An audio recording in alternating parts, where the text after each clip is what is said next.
Hi, I'm Gus, and as part of the Gen Z Leadership Project, I'm creating a YouTube series on inspirational women in history. This is the second video of the series and will be on Christine de Pizan, a medieval French writer who was the first professional female writer and is often viewed as the first ever feminist. Christine was born in 1364 in Venice, Italy, but moved to France in 1368 when her father became the king's astrologer. In 1379, Christine married the royal secretary Etienne de Castel, and she had 3 children with him.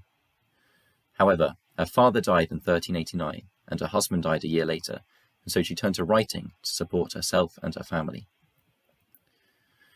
Christine started by writing love ballads, which caught the attention of the French royal family, and she became a prolific writer.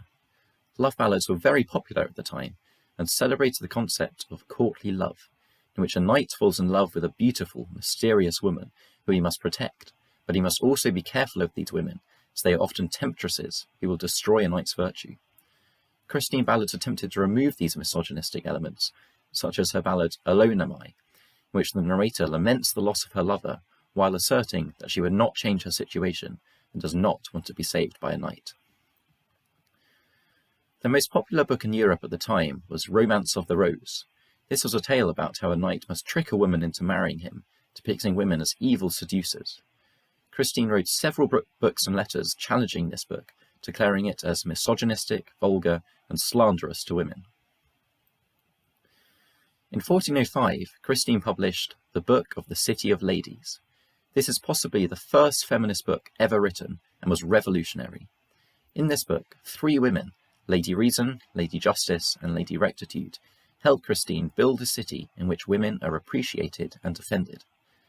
They then choose the ladies that should live in this city and list the great deeds that they have accomplished.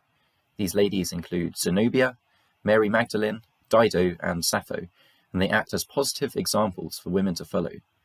These ladies include Christians, Jews, and pagans, and so the term lady is defined as someone of noble virtue rather than noble birth.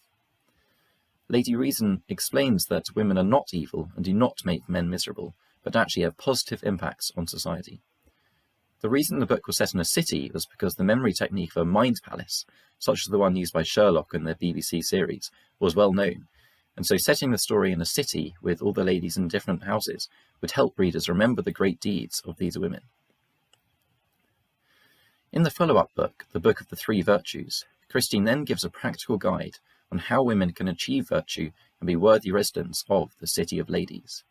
She offers lessons to women of all classes, including nuns, prostitutes, married women, and unmarried women. Christine de Pizan, like the women in her City of Ladies, should be remembered as a great woman who was revolutionary in creating the first feminist work. Thank you for watching, and I hope you come back to watch the next video on inspirational women in history.